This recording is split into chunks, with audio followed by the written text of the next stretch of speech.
Alright, in this video I'll show you how to create a recipe manager plugin. In this video we are not going to use any shortcode, but this is one such video out of my 55 episode where we will be customizing the archive page.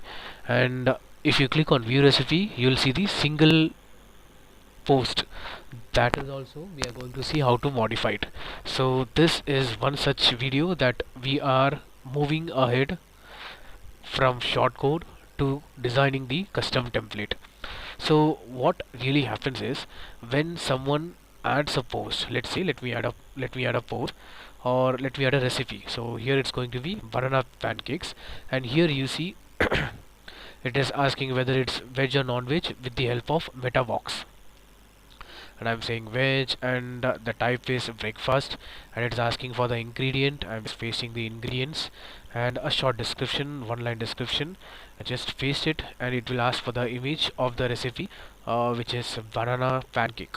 So let's choose banana pancake and click on set featured image. Once that is done, you will see a custom post type got created with this link. So once I click on this link, you will see the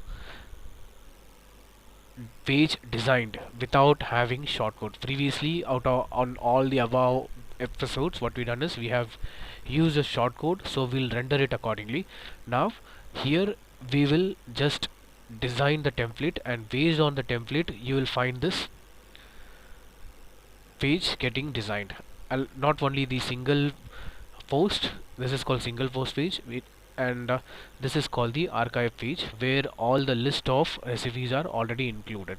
And in this archive page also you'll see we have title, we have the type, either it's breakfast, lunch or dinner, or either it's veg or non-veg. Also if you click on this will act as a permalink, and you'll find the relevant single post.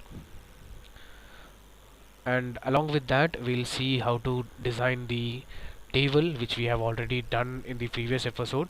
It will not allow us to add the meta box custom field, so we'll add it, and let's create the plugin. So for that what we need to do is we need to have a plugin. We need to have a plugin folder inside the plugins folder.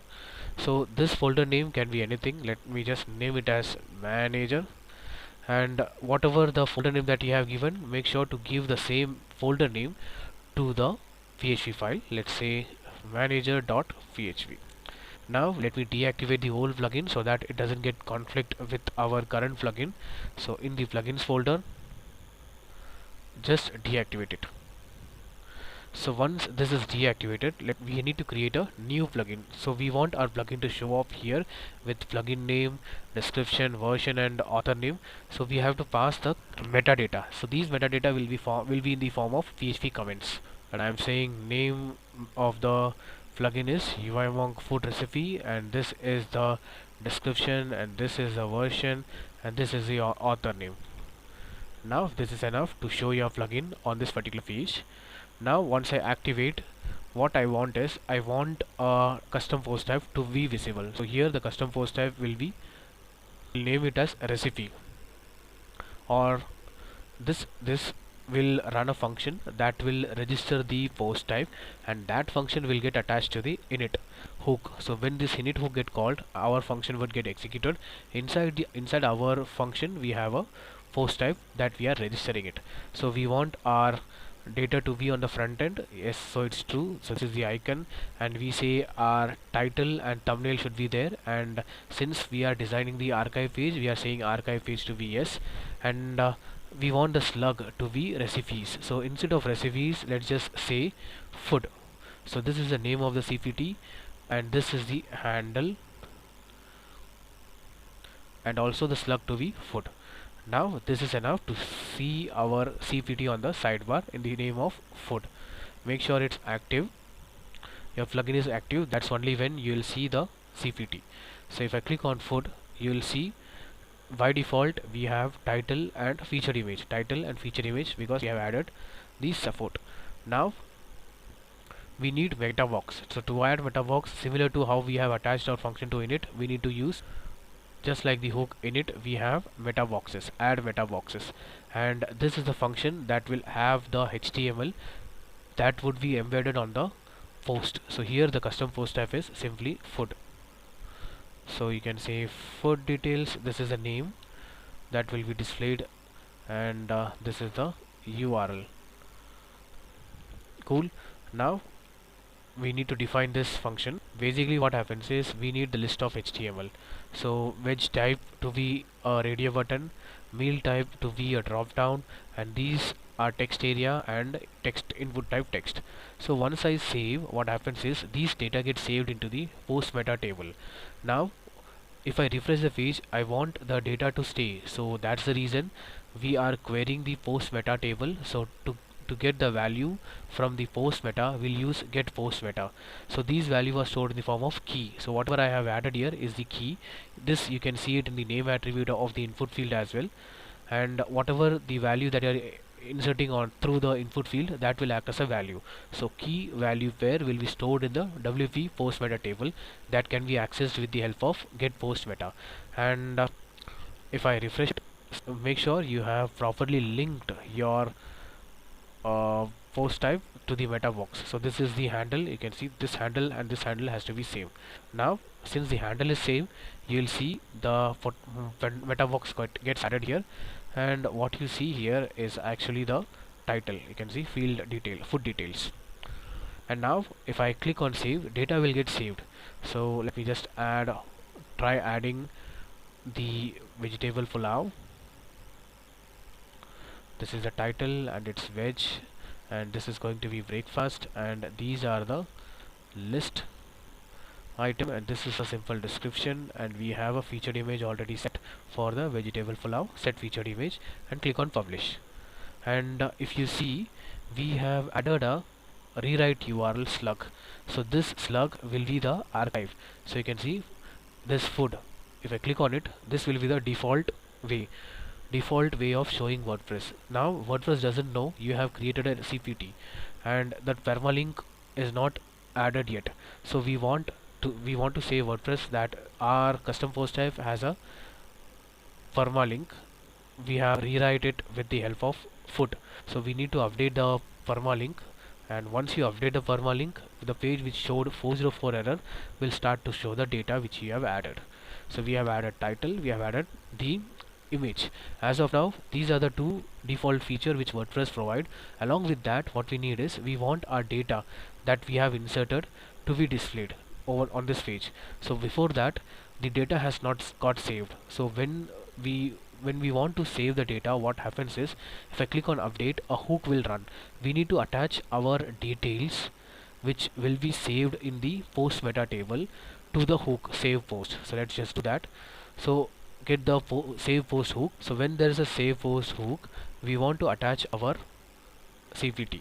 So this is a CPT handle, and if there is any value on the since the value that you get saved, that you store, will be sent through the post super global variable, we are accessing it and we are updating it. Now this is enough to have your data displayed,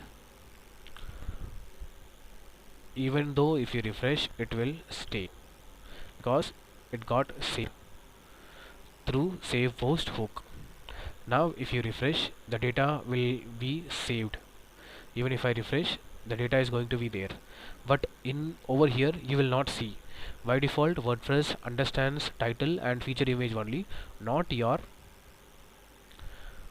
meta box field. Now for that, we usually do a shortcode that will fetch the value of the CPT and display it. But here in this case, we will not use shortcode, we'll use a template.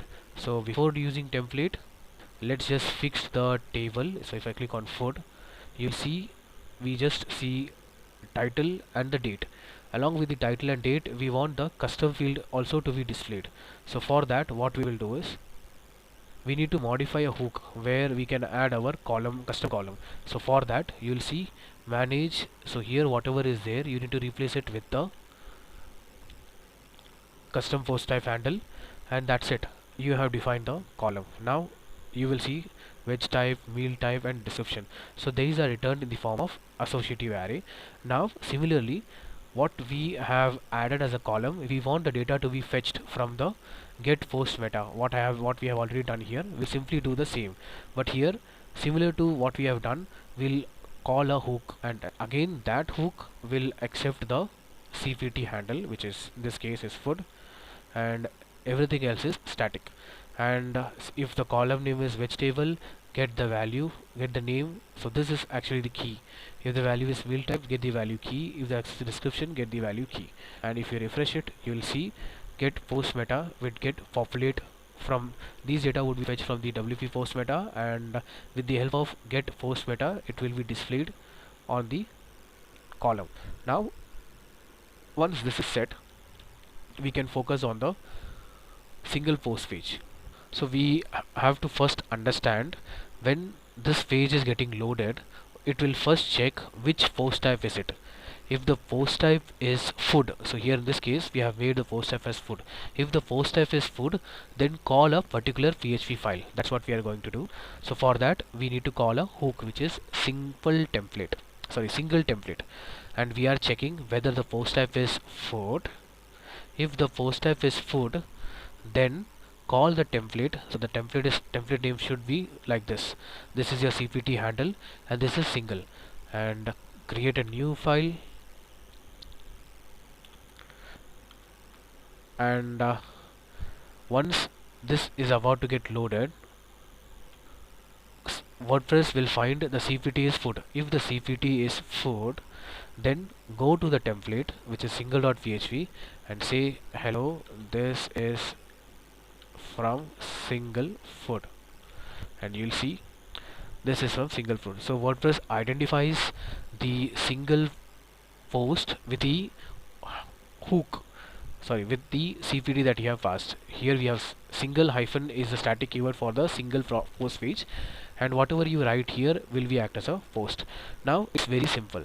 Now what you need, you want the current post ID, and get the current post ID. Once you get the current post ID, fetch the WP post meta related details, fetch it, and then display it in this page. So that's very simple. So let me show you. Here we are calling the header, yes, and we are calling, since we have access to the ID, we will call the metadata WP post meta with the help of get post and saving it into a variable. And since this is only one post, we'll simply wrap them into the HTML. If there is a thumbnail, then display the thumbnail. If there is a title, display the title. If there is the radio button, either veg or non-veg, display that. If there is a meal type, then display that. Along with that, you have entered the ingredient in the form of line by line. So you see, this is line by line, and I'm using PHP to convert the paragraph into list item, and that's it. Now you will see a very beautifully designed post image, a title, the description, and this is the single line that gets converted into list item. And if I click on back to recipe, it will move back to the food. As of now it's not working. Let me see why. Because you will see get post type archive link, it should be food. So it is calling for post type archive link. We know the post type archive link is food, so we have passed it. So if I click on it, you'll see food, but we need to design the archive page as well. Similarly, how we have done on the single recipe page, we have to do the same, but here in this case it's going to be archive. Let's do that. Similarly, we need to find if the post type is food, then display the template archive food. If you don't find anything, return the default template. Similarly, if you don't find anything, return the default template. Now in the archive page it will be blank because we don't have any page yet. So Control N, Control S, it's going to be archive hyphen food dot php all files. Now let's say test type test, and if there is page, then the template will be displayed. If there is no page, then the default one got loaded because of this. Now let's do the same. Since this is archive, this would be a collection of CPT. So based on that, we would be using while loop. Let's see. Now we have got the header, and we have got the post. If the post, it will know that this is going to be the post type food. So we don't have to query, we just need to run the while loop. In shortcode, we used to run the wp query and pass the post type and pass the post per page. But since WordPress know when the archive is clicked, when the single post is clicked, only the food custom post type should be displayed. So we don't need to query, WordPress will take care of itself. Now similarly, how we have done for looping the post, we need to get the thumbnail, we need to get whether it's veg or non-veg, we need to get the whether meal type, and for the permalink, for the actual link, view recipe link, we have the permalink, and here we had get post type archive link. So that's the only difference, everything else is same. Now if I refresh, you will see a beautifully designed archive page. As of now we just have one, that's why one is showing up. Let me add one more post type, sorry, one more recipe. Here it's masala omelette, and it's non-veg, and it can be on the breakfast, and we are passing the para in the form of line by line, so it get converted into what, it get converted into list item, and we need to pass the omelette. And if I click on set featured image, publish it, so once you publish it, you'll get a link, permalink, click on it, and this will have detailed description. And if you click back, you will find the archive page, and in the archive page it is beautifully designed because we have custom added archive food. And the scope of this video is done. Thank you so much for listening.